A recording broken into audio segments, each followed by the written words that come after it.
Hello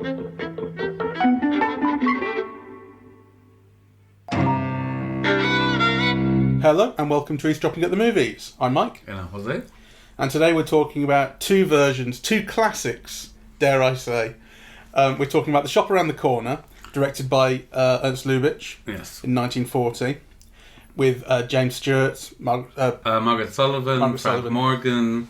And You've Got Mail, famously known as a remake of The Shop Around the Corner. Yes. And in fact, the little bookshop owned by Meg Ryan's character is called The Shop Around the Corner. So that's Meg Ryan, Tom Hanks. And the fundamental similarity that the films share is these two people are having a correspondence. In 1940, it's pen pals.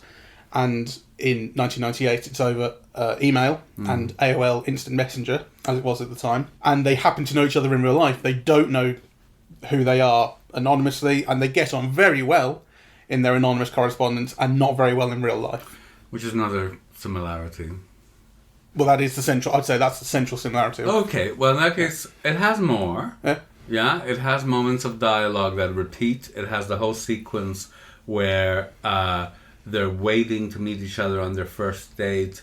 The male protagonist knows who the female protagonist is and not the other way, and that's a central kind of turning point in the story. Yeah, exactly. I mean, you know, it structurally, it is really based. It's a remake. It is. You know. The original it's acknowledged as a remake. Actually. Yeah, absolutely. And the original film was based on a play. The original film was based on a play, and actually there's a version in the good old summertime with Judy Garland and Van Johnson. I think that was late 40s, 48, 49. And then there was a Broadway musical in 63 called She Loves Me, which is also based on this. But actually, I think it's all based on The Shop Around the Corner. Yeah, because... you know, that was the massive success. Yeah, it was a huge hit. It made, you were looking at the figures, it made how much money? It made over $3 million on a $500,000 budget, you know. In 1940. In 1940. So that was a very, very big hit for the period. The reason I say that the central similarity is the thing about the relationship, and you're right to point out that there are structural similarities that run through it. But actually, I have seen Shop Around the Corner before. I hadn't seen You've Got Mail before. And rewatching Shop Around the Corner as we did just now, it made me realise that the romantic story is much, much smaller as a kind of proportion of Shop Around the Corner than it is in You've Got Mail. It is the whole thing and everything feeds into it. In this, there's a lot going on with Mr. Manichet, the guy who runs the shop, and his relationship with his wife. All the peripheral characters have much bigger roles and their own stories. Well, I mean, that is part of why I think it's a vastly superior film. You know, so, I mean, I don't know how you want to deal with this, because I think You've Got Mail, to me, is very charming and enjoyable, you know, and I really like Meg Ryan and Tom Hanks in it. You know, and I love the location. I mean, the film is as much about New York as it is about anything else, you know. But it's very narrow. Yeah, it is about them meeting and falling in love. And also, it's ideologically suspect in a way that this one isn't, right? It's all about reconciling kind of big business. It's it's saying, you know, big business is inevitable, you know, it's going to kind of kill off all the small businesses and we have to be for it, rather than it being a critique of it, which I think is really unacceptable, you know. So the reason why I think that The Shop Around the Corner is a vastly superior film is because of what you mentioned, that it is about so many things. You know, it's about a middle-aged man, who finds out that his wife doesn't want to grow old with him, you know, and the sadness that he has about that, right? It's about living in a time where people are desperate to keep their job, and where people are like almost fainting from hunger and don't have enough to eat, you know, the desperation that you see in people both wanting to get the job, like in the Margaret Sullivan character, and then holding on to their job, like Pirovich, who has got a family, who's got to support, and because of that, he has to put up with all this shit, you know, from this boss. You know, that's a story. It's about a culture in which people have to pay for doctors.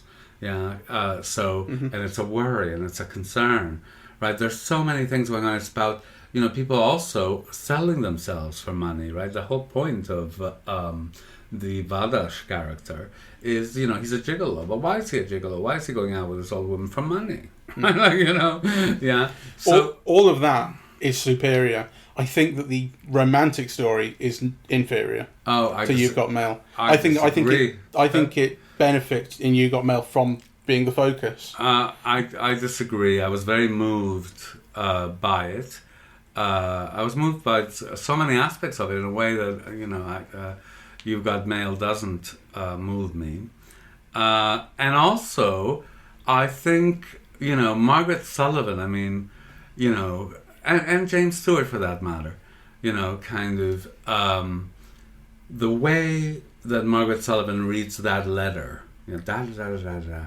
Yeah, and then he says this, and all the facial gestures that she does with it are just like sublime, yeah? And there are moments even, when she goes into the mailbox and she touches the sides, yeah, and then she looks in to see there's no letter. You feel like, her crushed, right? And also, very importantly, it's gender balanced at a time when that wasn't even a consideration. Whereas actually the problem with You've Got Mail is it's all on his side, right? So, the shop around the corner has that beautiful ending, which is almost cruel, the way that you expect people to be cruel, actually. Where he says, I've met Matthias, his name is Popkin, first deflation, right? Then he's overweight, second deflection. He's being so mean, right? And then, he's going to need your wages to live on, right? So he makes her go through all of that, which is quite mean, right? But then she's got the last word, right? Like, show me your legs. Yeah, and the decision is hers. Well, right? Yes, I quite agree with this. This is something I wanted to get onto, because I think one of the real problems I have with You've Got Mail, which I didn't actually enormously get on with, is that Joe Fox, Fox, is a dick. And I really don't like him. And I think this... I was very keen to revisit Shop Around the Corner to see, how that relationship's handled, because was he a dick in the original? And in some sense, to some degree, he is a dick in the same sorts of ways, but he's much more of a dick in You've Got Mail. So for instance, as you say, they share the film shared the thing of the guy discovers before the girl that he uncovers the identity, he knows.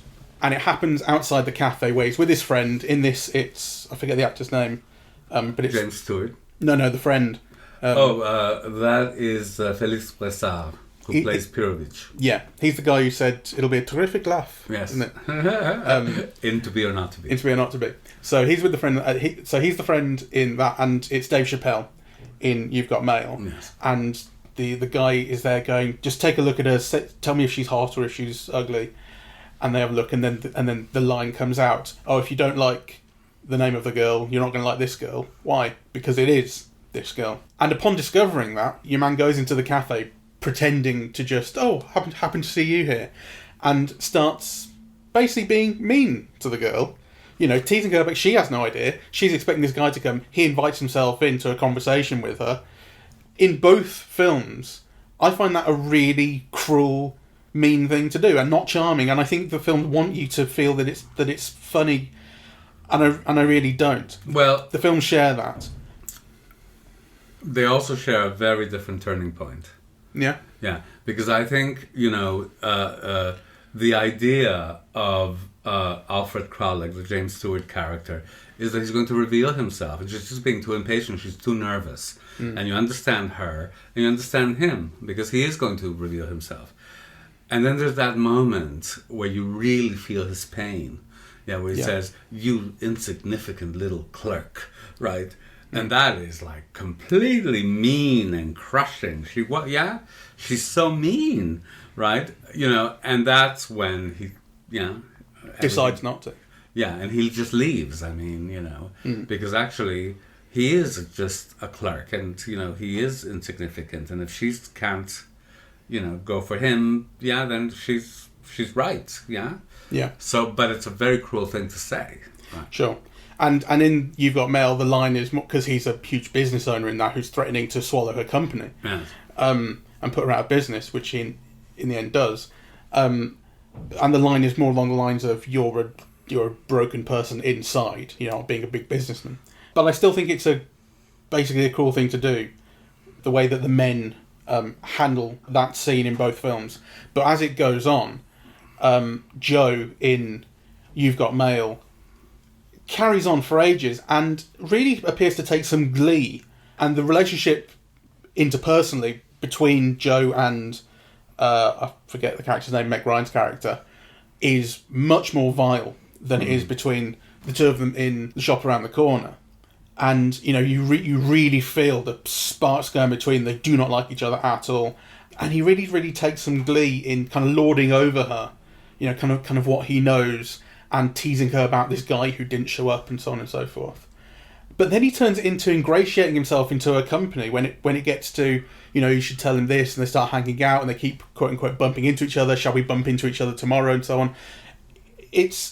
I think gaslighting is going too far, but it's cruel, manipulative behaviour. It's dishonest. And by the end, when he reveals himself to her through the dog, whatever the name is, Barkley or whatever, and she realises it's him, and she goes, I wanted it to be you. I wanted it to be you so badly. You're going, why? Why? Yeah. You hate this guy.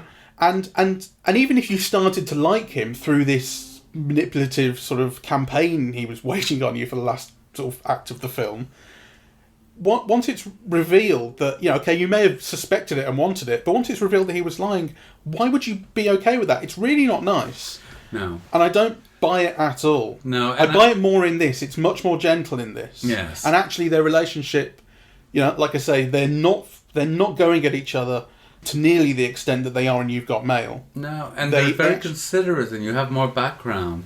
So, throughout the film, you sense his attraction towards her, really from the beginning. And then she reveals that, you could have swept me off my feet, right? Yeah. And we get an explanation as to why she behaved the way that she did, right? Because she wanted to hook him, and she thought the way of doing it was to behave like an actress, right? So, and then you see the gentleness in the James Stewart character, actually, when she's ill and he's concerned, and there is, it's a much more rounded kind of depiction of people entering a relationship. Which is full of misunderstandings and so on, but it's also full of feeling. You understand what draws them to each other, right? And actually why they belong with each other. And why they'll have a kind of, a sparky, tension-filled but loving relationship after, right? Yeah. Whereas, the thing that upset is the wrong word, but put me off You've Got Mail, and I do find it very charming. But it's the sense where, to explain the relationship, one of the characters tells her, I knew you would end up together or something like that because, he's so ruthless, and the only person I know more ruthless than him is you. And you think, really? Yeah, kind of as if that's a good thing. And also, she's not. Yeah. Do you see her being ruthless, really? No. Actually, I think what she sort of exemplifies is something that really maybe the reason I don't get on with a lot of romantic comedies of sort of this era onward, kind of like, I suppose, When Harry Met Sally onward, is the women being... if you compare it to the films of like the 1940s, the women are much more wily, they're bolder, they have more agency, they're more empowered. Yes. There's much more kind of equality in the dynamics between the men and the women. In fact, it may even be more sort of female heavy, especially in the Screwball. Well, actually, I think the thing is that in this film, for example, there's a disparity in gender. You know that the men make more money and that they have more power. Right, socially and in terms of money. It's very obvious in this film. But also, when you're looking at Clara, you know that she's a poor working girl who's supporting her mother and her aunt, right? And they live alone, and that's the desperation for the job. She's a working woman. And she's a working woman who's worked at all of these different places and who's had to leave all of those different places. And you know why. Right, when she says, I worked in Novak and Sons or whatever, or Novak Brothers and Sons, and the brothers were fine, but the sons were fine, but the brothers, right? Like, I kind of, she is constantly being sexually harassed, right? Yeah. So kind of the film brings out, or the shop around the corner brings out all of those elements. It also brings out that wiliness I just mentioned, where when she gets the job, because she's desperate for the job and she's not going to happen, and then she takes on the singing cigarette box, the musical cigarette box, and sells it to the woman by finding a selling point for it and then marking up the price enormously, and the woman, so that speaks to, you can't imagine Meg Ryan's character doing something like that, and you wonder how she's running a bookshop that makes $350,000 a year. Yes. So what I prefer is, well, first of all, the class basis. I mean, kind of The Shop Around the Corner is a film for working people. It is about working people, right? And it doesn't look at the bosses negatively, but it also very clearly demonstrates they have all the power, right? Like, there's no two ways about it, right? So it's kind of clear-headed about that. It shows all of the interrelationships amongst these characters. It's kind of, and aside from everything else, it's got like, a million jokes that work terrifically. I want your honest opinion. And actually, it does almost jokes on every level possible, right? It does so through the repetition, through lines of dialogue, through physical things, through actually the tone of voice. Kind of when Frank Morgan's saying, is it too much to ask? It's like, I ask my employees, and he does it in a raised voice, and then a customer comes in and he says, what can I do for you, in a soft voice? And then as soon as he leaves, the timing of that is terrific. He raises his voice again. It does visual comedy when he hides himself behind the cash register. When he's talking on the phone. It's like every variety of joke imaginable, practically, you get. Though I do think that the way that it's sort of shot and visually conceptualized really belies or betrays, whichever the word is, its origin as a play. I think. I think you mentioned on Facebook last night that you were watching You've Got Mail, and then a whole conversation erupted. And so it's a film that obviously people have a relationship with. It means a lot to them. People love this film, yeah. And one of the things that you said at one point is not a single remarkable shot or not a single poetic shot, something like that, right? Which I think is true if You've Got Mail, but I think that's also true of The Shop Around the Corner. You see, honestly. I don't think so, because there's a few shots. So the thing about Lubitsch is, he's not somebody who's show-offy with images, right? So he's not like Orson Welles, who'll do a tour de force with a sweeping camera or anything like that. But actually, he creates images that are very, very memorable and very moving. So I mentioned that shot of Margaret Sullivan with her hand in the postbox, and then with her eye. We see her through the other side of the postbox. That's true. That's an amazing image. The lopsided Christmas tree, it's kind of, I think an amazing image. The shot of the suicide, which you just see off screen, with the light crashing, that to me is like kind of really memorable. It's an amazing way of not showing you something. Sure. I love the way that James Stewart is sexualized in this, right? Because he's not a very sexy man. And yet you look at the way that he's filmed in this, right? And you notice his eyelashes, or the light is always hitting his lip, or, kind of, there's an attention to the image, actually, in this film. So I think he does have a lot of poetic imagery. If you just compare the way that the conversation in the cafe is filmed, it's staged in each of the films, you'll see how Lubitsch, without drawing attention to himself, is doing amazing things. The conversation back to back. Well, that is repeated in You've Got Mail as well. Well, they do sit back to back, and you have a shot. But look at the shots, though. Well, go on then. I don't remember, that tightness of the shot kind of, beautifully composed in a medium close-up, with them talking to each other and facing in other directions. You see it in I've Got Mail in a wider shot and at a slight angle, which doesn't have the same effect. We'd have to go back and check the actual shot, which I'm not that interested in doing right now. But I remember in You've Got Mail it being when he goes to sit down behind her. I do remember there being the same symmetrical side-on shot, but I think maybe it then goes into cutting between their faces, which it doesn't here. One thing that I really do like about the way that this is shot and edited is how much single take there is. Yes, it allows you to see the performance, especially with a roving camera as well that moves through the shop.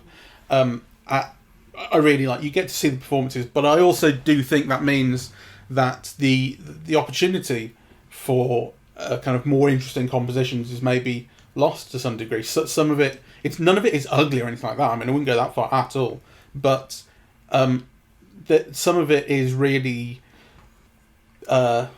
plain. That sounds very cruel. Well, but, just people stood there for the camera to. No, plain is a good way of describing this, but plain for me as in just right. And actually, I think you've hit on it. So in a way, the original Shop Around the Corner is based on a play, but the camera's always moving and creating rhythms and speeding up and slowing down. The ending, which is done in a series of long takes, punctuated by the shutting of a light, is beautiful, right? That moment where Margaret Sullivan hears that, she's going to be supporting this fat old man called Popkin, and she sits down and the camera goes down with her. You get the sense that her life has been extinguished. It's so expressive as a shot, right? So you're not looking at some razzle-dazzle like image, but actually everything's just right. The jokes that repeat. By the third time when they say, I want your honest opinion, you don't even need to see Pirovich's face. His feet going back up the stairs is enough. Yeah. I mean, all of that is genius filmmaking. It doesn't have to do fireworks for you. No, sure.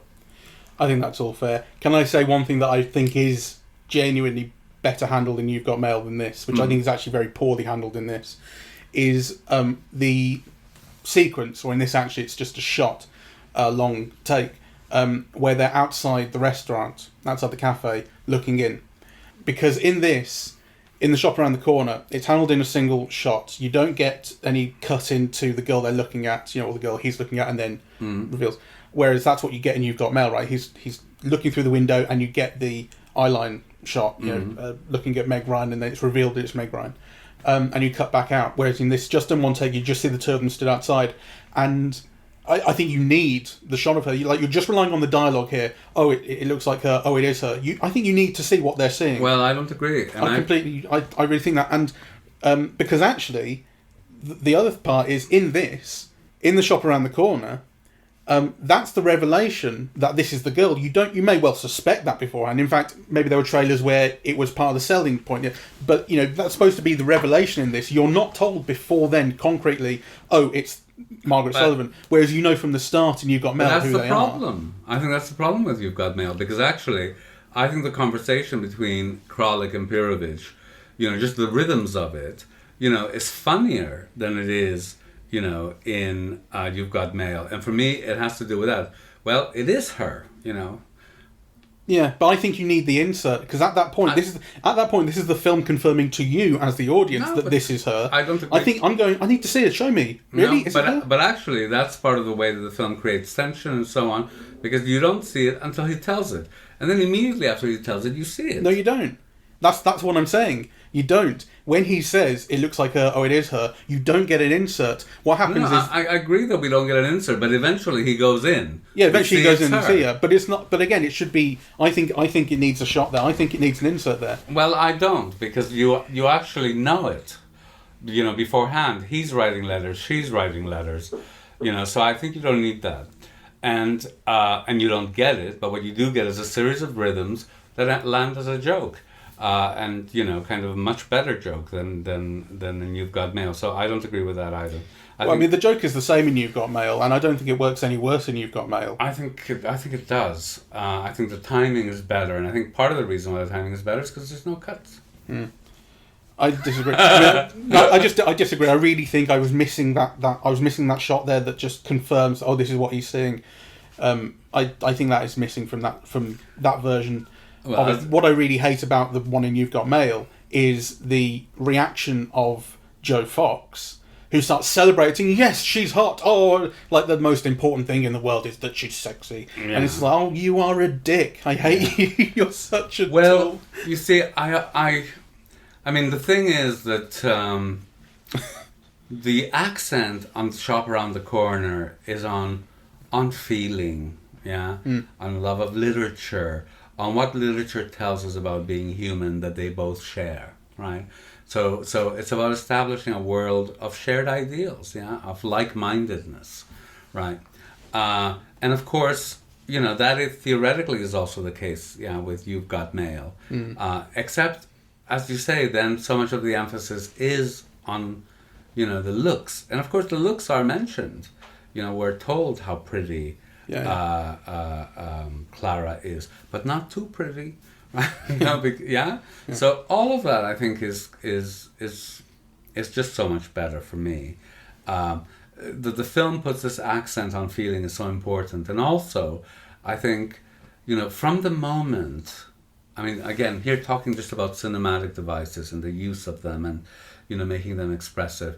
Such little delicate things in You've Got Mail. When James Stewart first asked Perovich, look, listen to this, right? And his voice hushes as he reads the letter. Yeah, and it's almost like by hushing the voice, you get into a world of feeling. Yeah, it's almost like a musical number in a way, but, dreamy and hushed. There's nothing like that in You've Got Mail. No, absolutely. I think the performances and the direction of the performances is a lot better in Shop Around the Corner, and it's much more evocative. And that entire segment in the centre where Mr. Manischek sacks James Stewart, yes, and he slowly, solemnly says all his goodbyes to the staff and gives them, says something to them all, leaves, and the scene just keeps on going, right? It doesn't just end; it keeps on moving. Then the staff are told, "Don't bother. You can all go home now." So they all rush to go home and go to their parties or whatever they're doing. And then it still doesn't end. And then the kid comes in, and eventually the kid. That's when he walks into the office and sees Mr. Manischek with a gun to his head. You don't see it, and then you go in and you just see Mr. Manischek having been saved from suicide with his look on his face. It's like, this is a film that, if this is a romantic comedy that has a sort of central scene that ends on a suicide attempt around Christmas. Yes, and there's such a drop in mood, and it's so deftly handled. Yes, and there's nothing could you couldn't imagine that in You've Got Mail. Like, I mean, everything there is geared towards the laugh and the charm. Yeah, something that's just occurred to me, actually, after seeing Shop Around the Corner so many times over so many years, and you've made me think of it, so, is the way that the film so beautifully charts different kinds of love throughout the course of its film, So on the one hand, Clara and Alfred are falling in love, and, and hating each other and so on, right? But that's the relationship that's blooming, right? On the other hand, you have Mr. and Mrs. Matichek, which is the relationship that's dying, right? Then you also have the gigolo, which is like, doing it for money, right? Then you also have a sense, that Ilona, one of the women clerks, is also, she's getting a bit old or whatever, but that she's also having sex with money for reasons that are not necessarily to do with love, right? Mm-hmm. Her silver fox at the beginning, stole. And then, of course, you have Pepe, right? You see that girl over there? I'm her Santa Claus, who's beginning to date, and then the happily married man in it, right? Like, so you think how beautifully structured the film is, that it kind of shows you all of these different kinds of relationships, at almost every stage in human life or something, and of different kinds. Nothing like that, and You've Got Mail, right? No, it's really narrowly focused on the two of them. They do have their partners who relationships end up breaking up so that the main two can come together. Yes. Which actually was kind of interesting, where Meg Ryan breaks up with Greg Kinnear. because Greg Kinnear has sort of fallen for this TV personality who's into him, and he takes her to a cafe to break up, and this thing of, oh, I don't love you, and it's very awkward, he doesn't know how to get the words out, but you really feel like he's an honest person ultimately who's just fallen for someone else. And he says, you know, I don't love you anymore, and she said, oh, I don't love you anymore, and immediately it's like, it's kind of fine. And I thought it was an interesting scene because you can sort of see that, like, there's something very plausible about, you know, actually it being okay that two people realise, oh, actually we're not right for each other anymore, and that's okay. And that leap from the awkwardness of being the one to have to say this to finding out that actually this is just the right thing, we both get it, is kind of nice. Yes. I don't know. I mean, I thought that so many of those things in You've Got Mail were stunty. Yeah, they didn't feel real, and they didn't connect, and they didn't feel organic, right?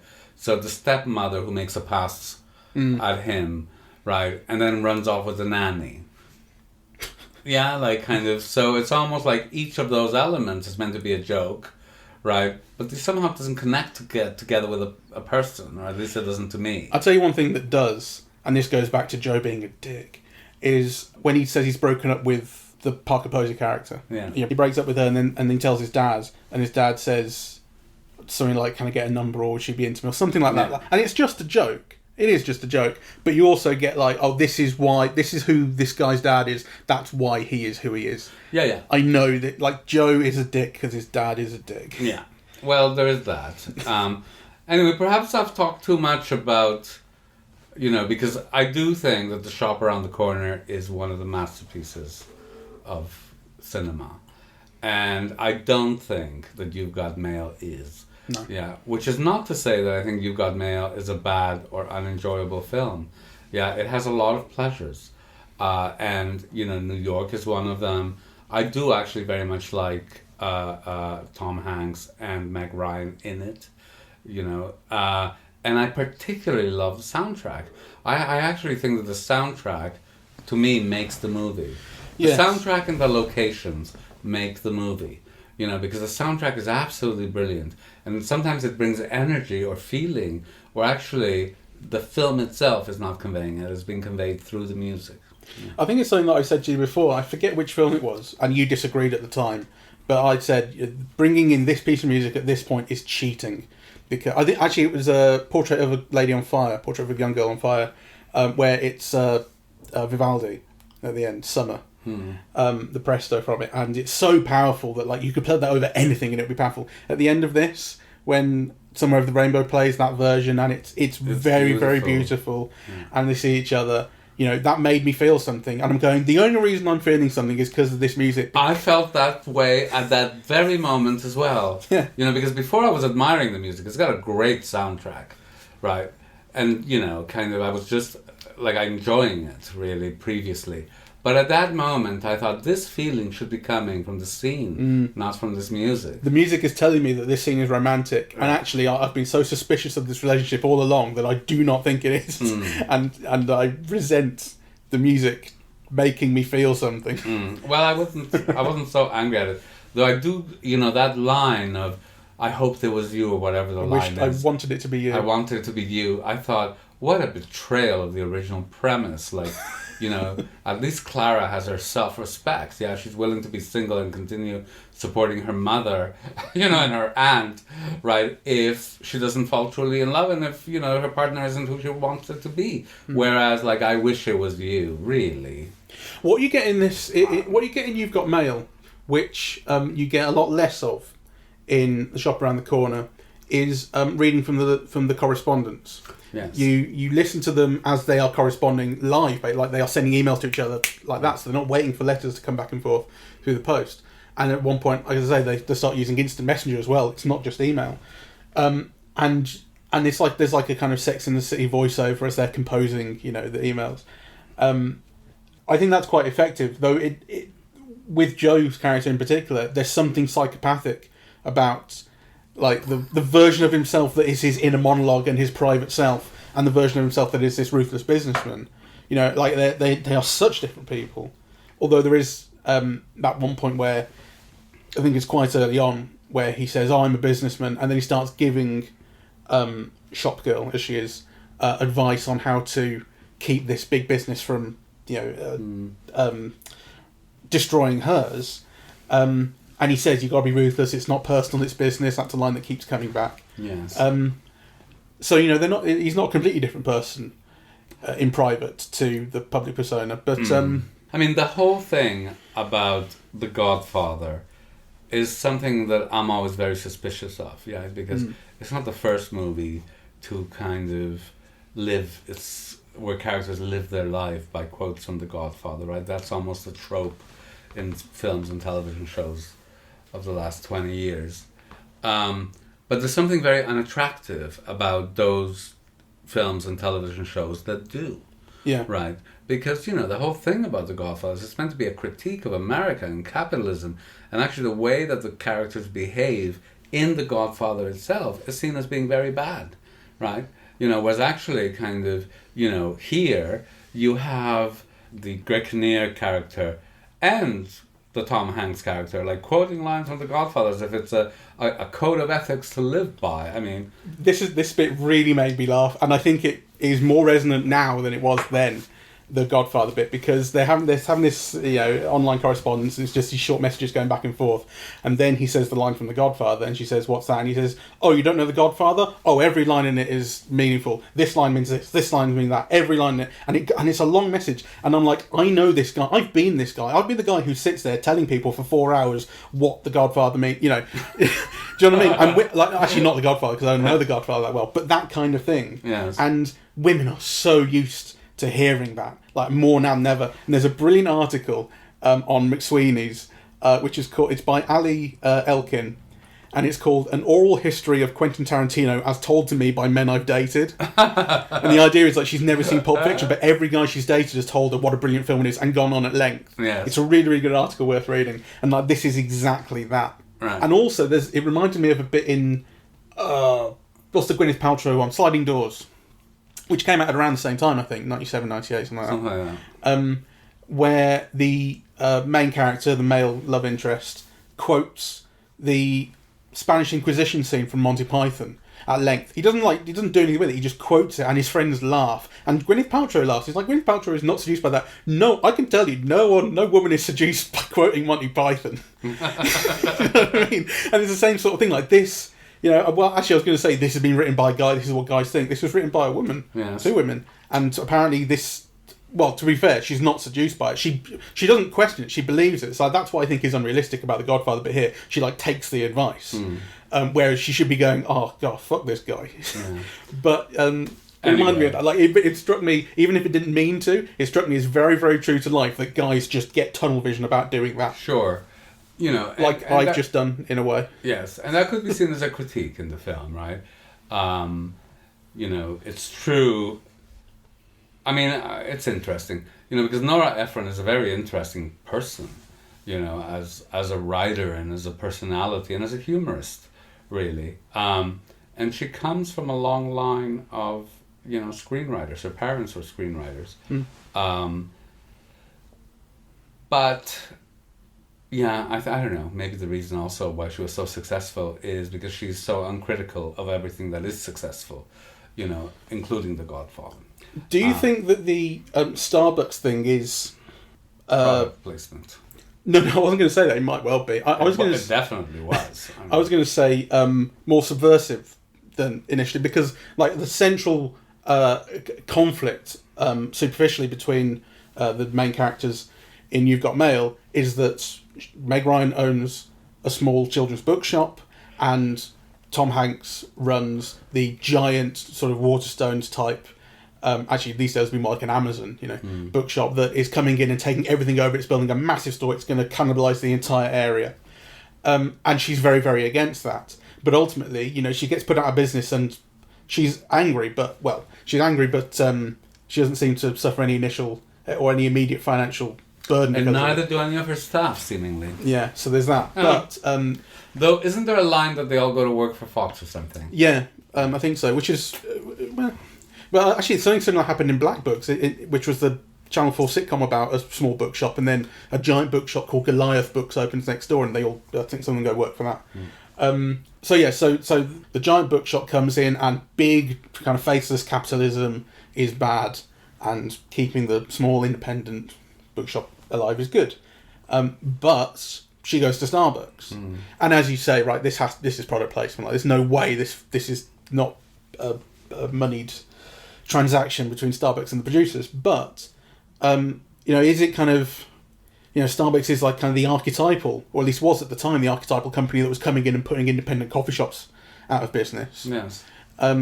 Is there something about that is it more subversive than it seems, that she believes one thing in one part of her life, but in the other she's happy to get the $2.50 mochaccino? Well, you just don't think that she's thoughtful enough to be kind of critical in those ways, that she actually probably hasn't given it any thought except insofar. Do you mean the filmmaker or the character?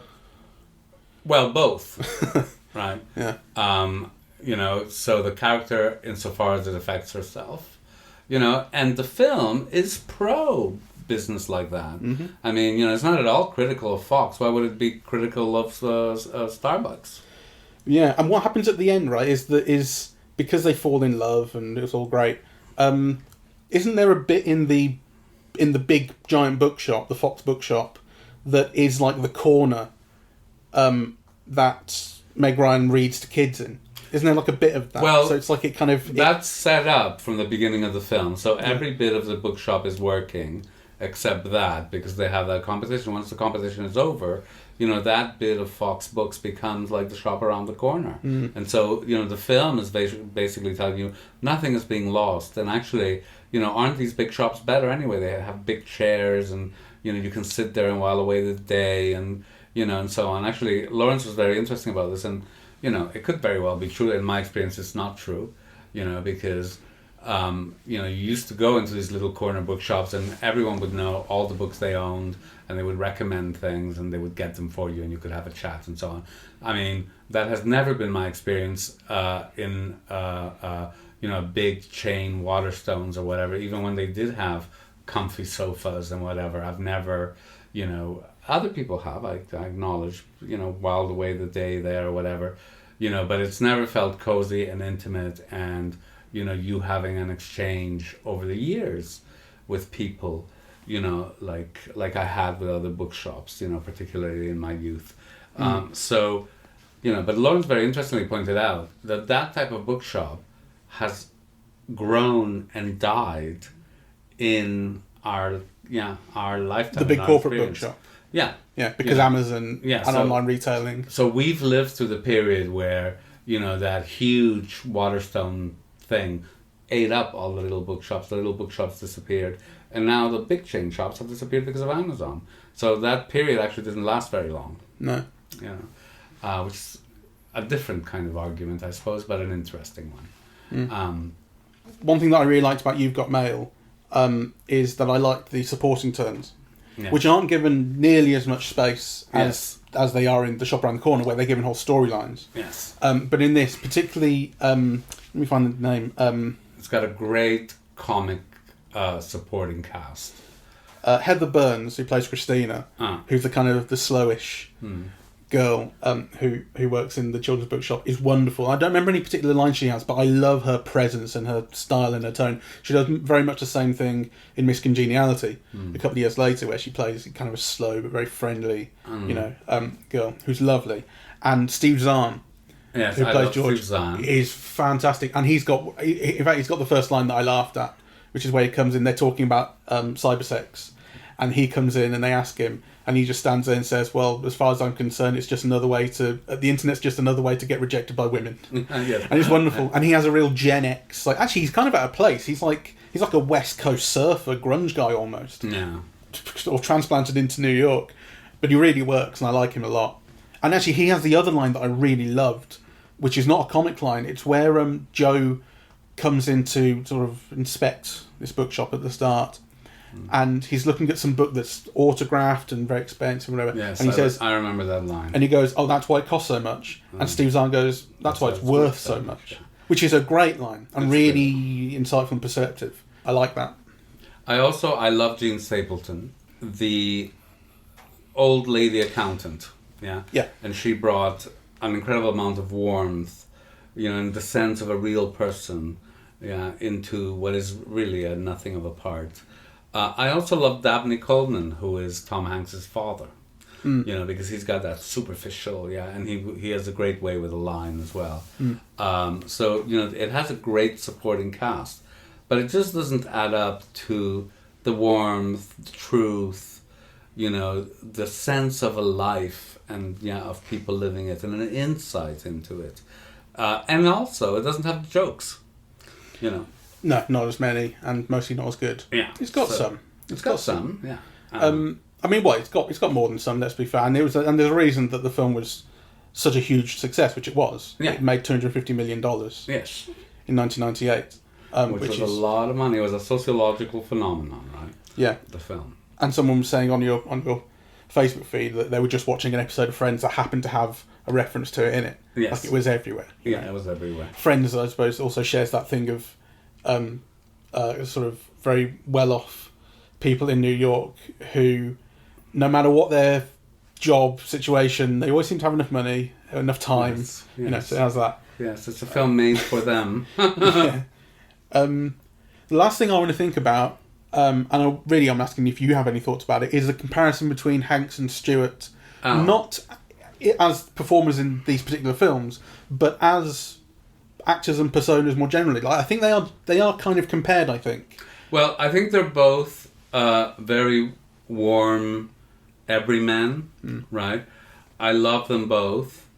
I think they're both very good. I mean, I do think, you know, James Stewart is fantastic in this. I think as actors, each of them is considered like the great everyman actor of his generation. I think James Stewart had more range. You know, I think James Stewart did screwball comedies, right? And he did romantic comedies, which Tom Hanks does. He did serious drama, which Tom Hanks does. But then, you know, James Stewart did, he was a Western star, Tom Hanks has done a Western. You can't quite imagine Tom Hanks in a Western, really. No. So, I mean, I think that's the only way, you know. I like Tom Hanks more in some ways, because with Tom Hanks you always get a sense of an intelligence, right, that is not the most striking thing about James Stewart, particularly in his later years, right? He does kind of grasping for trying to understand what's going on quite well. Yeah. But also, you never get the sense of evilness and anger if you think of Vertigo, that sense of possessive jealousy, desire. You've never seen that in Tom Hanks either. So, you know, the vengeance and nastiness, you know, that you see in some of the Anthony Mann westerns, I've never seen Tom Hanks do that. I could have missed something, you know. And also that kind of just possessive jealousy, desire that you see in stuff like Vertigo. I've never seen Tom Hanks do that either. I recorded a podcast very recently with Russell Bailey, who I went to uni with. And, you know, he does a podcast called Not Just for Kids, and we spoke about Indiana Jones and more generally Spielberg on it. And I was talking about the most recent Spielbergs that I've really loved, really enjoyed, have been with Tom Hanks. The Post, Bridge of Spies. I love Catch Me If You Can as well, which is a little bit older.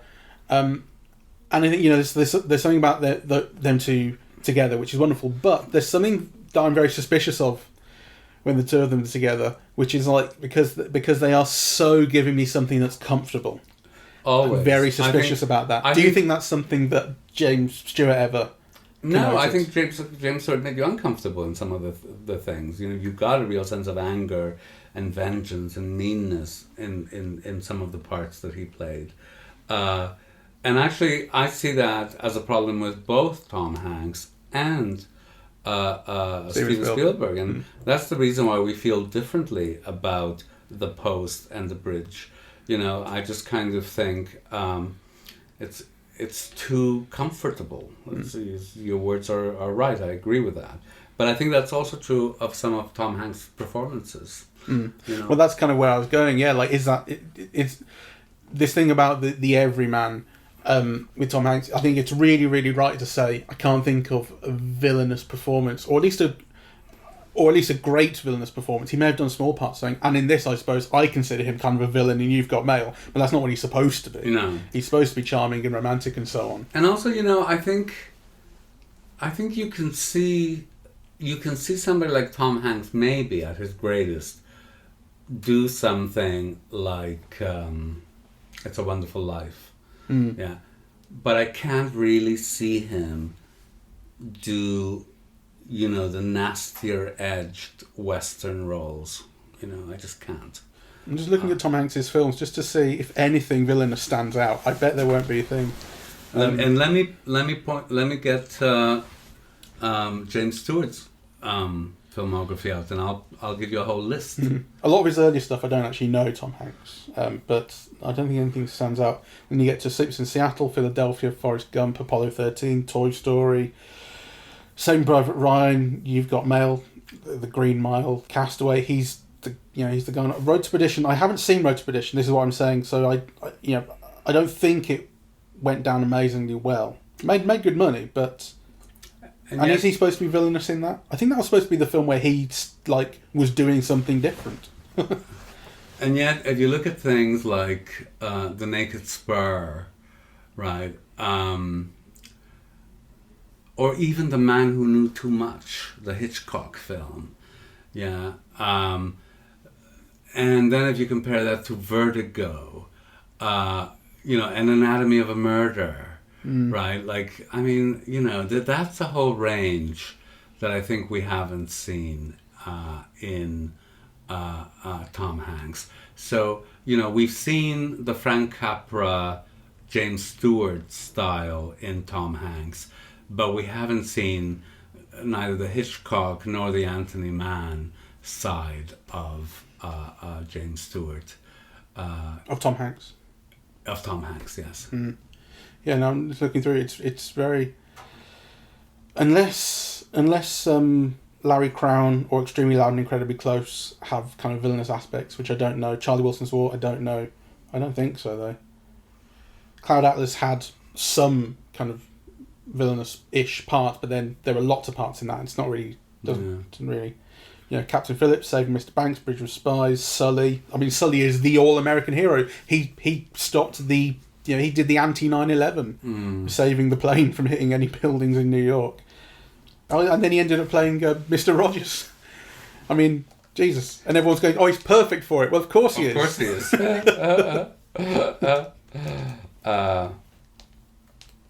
Let me just dig something up. Yeah. So this is a description of The Naked Spur, where Stewart plays a bounty hunter who tries to bring a murderer to justice and is forced to accept the help of two strangers who are less than trustworthy. Kemp, played by James Stewart, it's revealed that he's no lawman and that the bottom of the wanted poster for him offers $5,000 to whoever brings him in. You get a real kind of dark and a dark side to the Western hero that James Stewart brings, that has a fierceness and an anger, and a kind of a lawlessness that you don't see in Tom Hanks. No, I think the Vertigo comparison is a really apt one. Like, there is no Vertigo for Tom Hanks, and you can't really imagine there being one. Even though in this, I do see him as kind of a psychopath stalker. Yes, well, he's not meant to. He's be. meant to be a charming kind of romantic comedy hero. All right, so. We've seen both The Shop Around the Corner and You've Got Mail, both very recently. I've very much enjoyed both, though I do think that Shop Around the Corner is one of the sublime masterpieces of cinema. I don't know how often I've seen it, and I still laugh at every joke. Actually, it's so interesting because the surprise, the punchline, and it still moves me very deeply, actually. Particularly the Frank Morgan character. It kind of, I think, the older I get, the more I identify with him. So, yeah. Yeah. I liked Shop Around the Corner more than You've Got Mail. appreciate the everything that the surrounding cast is given to do. I do think the romantic story would focus from a slightly bigger focus, but I kind of by the by. You've Got Mail has its charms as well, and I've maybe not been that fair to them, but they are there. But for the most part, I think it's kind of emblematic of something about modern romantic comedies that I just don't get on with very much. I love modern romantic comedies. I mean, you can't expect all of them to be, as great as The Shop Around the Corner. But, I do think that certainly You've Got Mail has very low expectations in relation to what The Shop Around the Corner actually provides, which is not just a romance, but it's a depiction of a whole world, really, and a critique of it, which definitely You've Got Mail, in my view, does not provide. Thank you very much for listening. We are eavesdropping at the movies, and we are on Apple Podcasts, Spotify, SoundCloud, YouTube, Google Podcasts, Amazon Podcasts, I think, all the podcast providers. And our social media is Facebook and Twitter at Eavesdrop Movies. And our website is eavesdroppingatthemovies.com. Thank you very much for listening. Bye-bye.